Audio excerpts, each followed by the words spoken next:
चलिए स्टार्ट करते हैं। आज का टॉपिक जो है वो हमारा सेंटेंसेस रहेगा। सेंटेंसेस हम लोग इसमें क्या सीखेंगे कि हिंदी सेंटेंस को कैसे इंग्लिश सेंटेंस में हम लोग कन्वर्ट कर सकते हैं। ठीक है, तो सेंटेंसेस या वाक्य की बात करें हम लोग, ये सेंटेंसेस हम लोग वैसे 3 टाइप से बोलते हैं। एक तो प्रेजेंट में सेंटेंस बोलते हैं, पास्ट में बोलते हैं, और एक किसमें बोलते हैं, फ्यूचर में बोलते हैं। प्रेजेंट का मतलब जो चीज़ें अभी चल रही हैं, और पास्ट का मतलब क्या होता है, जो चीज़ें चल चुकी हैं। या फिर फ्यूचर का मतलब क्या होगा, हमारा जो चीज़ें चलने वाली हैं या आगे चलेंगी, भविष्य में चलेंगी। ठीक है, तो सबसे पहले हम प्रेजेंट सेंटेंसेस को बनाना सीखेंगे कि प्रेजेंट सेंटेंस कैसे बनते हैं। तो प्रेजेंट टेंसेस को मैंने सुविधा के लिए, यानी कि सुविधा के लिए हमने क्या किया है कि इसको 5 पार्ट्स में डिवाइड कर दिया। तो first one is simple present tense, present indefinite, second third present continuous, fourth present perfect and fifth present perfect continuous tenses. तो ये सब के सब जो हैं हम सेंटेंसेस पढ़ेंगे। ठीक है, एक एक करके पढ़ेंगे। इन सब में एक एक में मैंने 4-4 पोर्शन कर दिए हैं, 4-4 पार्ट कर दिए हैं, ताकि आप और सिंपल तरीके से इसको लर्न कर सकें। और ऐसे ही हम लोग पास्ट में भी पढ़ेंगे, नाम से यही रहेंगे, बस प्रेजेंट की जगह यहाँ पे पास्ट हो जाएगा। Simple past tense, simple indefinite past indefinite sentence, और past continuous tense, past perfect tense और पास्ट परफेक्ट कॉन्टिन्यूअस। ऐसे फ्यूचर में भी चारों के पाँचों हम लोग पढ़ेंगे। ठीक है, सबसे पहले क्या है, प्रेजेंट हम ये पढ़ लेते हैं कि हमने सिंपल प्रेजेंट टेंस को या फिर सारे इन टेंसेस को कितने पोर्शन में बांटा है। हमने इनको 4 पोर्शन में बांटा हुआ है, जिनमें से पहला है अफर्मेटिव, जिसको असर्टिव भी कहा जा सकता है, या लोग कहते हैं अफर्मेटिव। और ये बेसिकली पॉजिटिव सेंटेंसेस होते हैं। ठीक है, अच्छा, इसको कैसे समझेंगे, पहले निगेटिव समझ लेते हैं कि जो निगेटिव सेंटेंसेस होते हैं इसमें हम चीज़ों को मना करते हैं। जैसे कि वह खाना नहीं खाता है, वह नहीं लिखता है। तो इस तरीके के सेंटेंसेस जिसमें ना नहीं आते हैं वो निगेटिव सेंटेंसेस होते हैं। तो ज़्यादा से ज़्यादा पॉजिटिव वाले कौन से होंगे, पॉजिटिव वाले जिसमें ये सारे काम वैसे हो रहे हैं नॉर्मली, जैसे वह खाना खाता है, वह पढ़ता है। तो इस तरीके के सेंटेंस को पॉजिटिव सेंटेंसेस पढ़ते हैं। तो तीसरा जो होता है वो हमारा होता है इंटेरोगेटिव। इंटेरोगेटिव को अपने लिए हम लोग क्या करते थे कि हमें इजी पड़ जाए, तो हम इसके लिए इसको 2 पार्ट्स में डिवाइड कर देंगे। पहला इंटेरोगेटिव में पढ़ेंगे, दूसरा हम डबल इंटेरोगेटिव पढ़ेंगे। हालांकि दोनों के दोनों इंटेरोगेटिव हैं, लेकिन हम थोड़ा ईजी हो जाए इसके लिए दोनों को अलग अलग करके पढ़ेंगे। ठीक है, इंटेरोगेटिव में ऐसे सेंटेंसेस आते हैं जिसमें हम ऐसे क्वेश्चंस वाले आते हैं। इंटेरोगेटिव वैसे क्या होता है ना कि इंटेरोगेटिव में केवल आप क्वेश्चंस पूछते हैं। तो इंटेरोगेटिव में ऐसे क्वेश्चंस वाले आते हैं, पहले वाले में इंटेरोगेटिव में, कि उसमें आप आंसर हाँ या नहीं में देते हैं। ठीक है ना, जैसे कि क्या आपने खाना खाया, क्या आप लिखते हैं, क्या आप पढ़ते हैं। तो इस तरीके के सेंटेंस इंटेरोगेटिव में रखे गए हैं।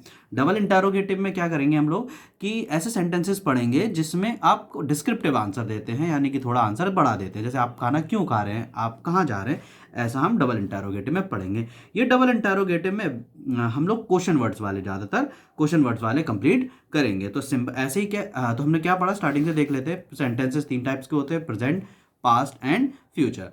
प्रेजेंट सेंटेंसेस को हम लोग 5 पोर्शन में पढ़ेंगे। Simple present tense, present indefinite, present continuous, present perfect continuous. Similarly हम पास्ट वाले में भी पढ़ेंगे कि simple past, past indefinite, past continuous, past perfect continuous. ठीक है, कंटिन्यूअस। सिंपली हम लोग इसमें भी ऐसे ही पढ़ेंगे। ये आपका अफर्मेटिव, सिंपल प्रेजेंट, यानी कि आप सिंपल प्रेजेंट टेंस को हम, यानी कि सारे के सारों को हम लोग 4 पोर्शन में पढ़ेंगे। पहला अफर्मेटिव या असर्टिव जिसे कहते हैं, निगेटिव और इंटेरोगेटिव और डबल इंटेरोगेटिव के फॉर्म में हम इसे पढ़ेंगे।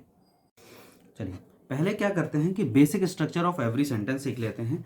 ये क्या है, एक नॉर्मल सा फॉर्मेशन है जो हमारा ऑलमोस्ट हर सेंटेंसेस में लगेगा कि सब्जेक्ट क्या है हम सीखेंगे, यहाँ पे वर्ब क्या है और ऑब्जेक्ट क्या है। सब्जेक्ट क्या होगा, सब्जेक्ट कोई भी पर्सन होगा या कोई भी चीज़ होगी जो क्या करेगी, परफॉर्म करेगी किसी भी एक्शन को। यानी कि क्या करते हैं कि कोई भी व्यक्ति होगा या फिर कोई भी चीज़ होगी जो एक्शन कर रही होगी। ठीक है ना, जिसको हम कर्ता भी कहते हैं, ये कर्ता होगा जो काम कर रहा होगा। ये वर्ब है, हिंदी में से क्रिया कहते हैं। इसका मतलब क्या होता है, वर्क होता है, यानी कि किसी भी प्रकार का, किसी भी टाइप का क्या होगा, काम होगा। जैसे वो लिखने से रिलेटेड हो सकता है, पढ़ने से रिलेटेड हो सकता है, या पढ़ाने से रिलेटेड हो सकता है, राइट, रीड और टीच हो सकता है। ठीक है, फिर होता है ऑब्जेक्ट, जिसे हम लोग कर्म कहते हैं हिंदी में। ऑब्जेक्ट क्या होता है, ये वो होता है जिस पर काम कर रहा, कोई भी काम हो रहा होता है। द पर्सन और thing that receive the action of the verb, जो वर्ब का एक्शन क्या करता है, रिसीव करता है। जैसे कि एक सेंटेंस, एक बेसिक सेंटेंस ले लेते हैं, he is writing a letter.